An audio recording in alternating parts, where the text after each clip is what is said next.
Lola Lovelock was a walking disaster, but she owned it. This morning was no different.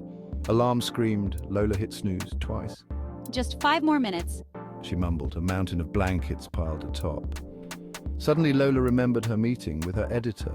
Crap. She bolted upright, sheets flying like a superhero cape. Coffee was first, except her coffee maker chose today to stage a revolt. You trying to drown me, buddy?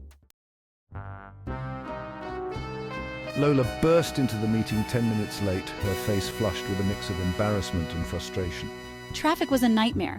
She lied, breathless, trying to compose herself. Her editor, a woman who could silence a room with a single glare, raised an eyebrow, her expression unreadable.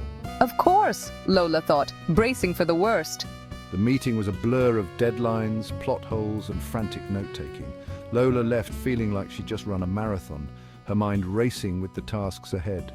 As she hailed a cab, a pigeon landed on her head, startling her. Except this pigeon had a tiny, rolled-up parchment tied to its leg, something straight out of a spy movie. The fate of the universe rests on you, the note read. Meet me at Central Park noon. Don't be late. It was an urgent call to action. No signature, no clue who sent it. Just a crudely drawn pigeon holding a martini, adding a bizarre twist to her already chaotic day. Central Park was bustling with its usual cast of characters. Lola scanned the crowd for anyone who screamed interdimensional traveler. She spotted a man sitting on a bench feeding the pigeons. He was feeding them miniature bagels.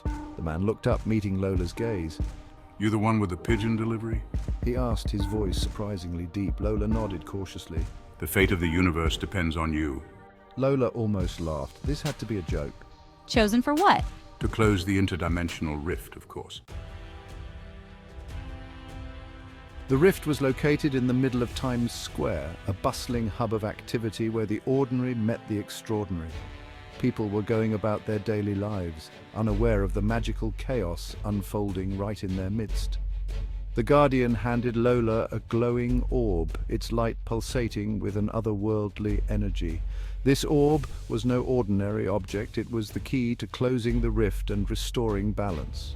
Just hold this up to the rift and boom, you're good to go. It's as simple as that, or so it seemed.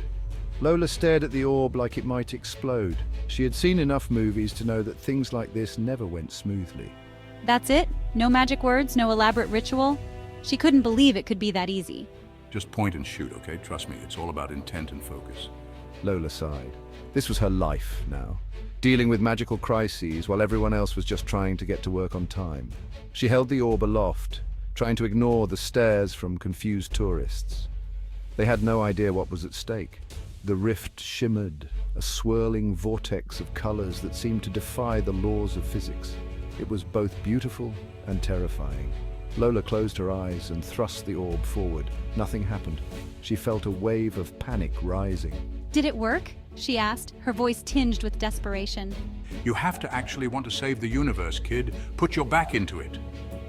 The Guardian's voice was firm but encouraging. Lola glared at him, frustration boiling over. Why did saving the world always have to be so complicated? Fine, she muttered, resigning herself to the task at hand. She took a deep breath, channeled all her frustration, and aimed the orb at the rift.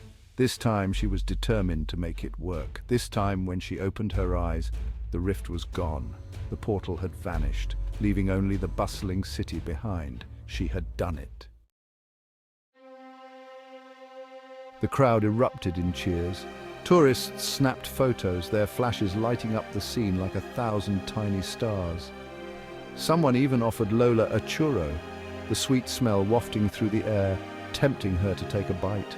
The Guardian clapped her on the back, a gesture of camaraderie and pride. You did it. I knew you could. This is your moment. Lola just wanted to go home, crawl into bed, and pull the covers over her head. She wanted to forget this whole day ever happened, to erase the overwhelming attention. So that's it? After everything, it's just over? You're free to go. No more obligations. But you're a hero now. The crowd won't forget you. The city will want to give you a parade. They'll celebrate your bravery. Lola shuddered at the thought of more public attention. She needed an escape plan, a way to slip away unnoticed. Wait, if the rift is closed, does that mean you're stuck here? What happens now? The Guardian's face fell, a shadow of realization crossing his features. He hadn't thought of that. The implications were heavy. Well, look at the time. Gotta run. There's always another adventure waiting.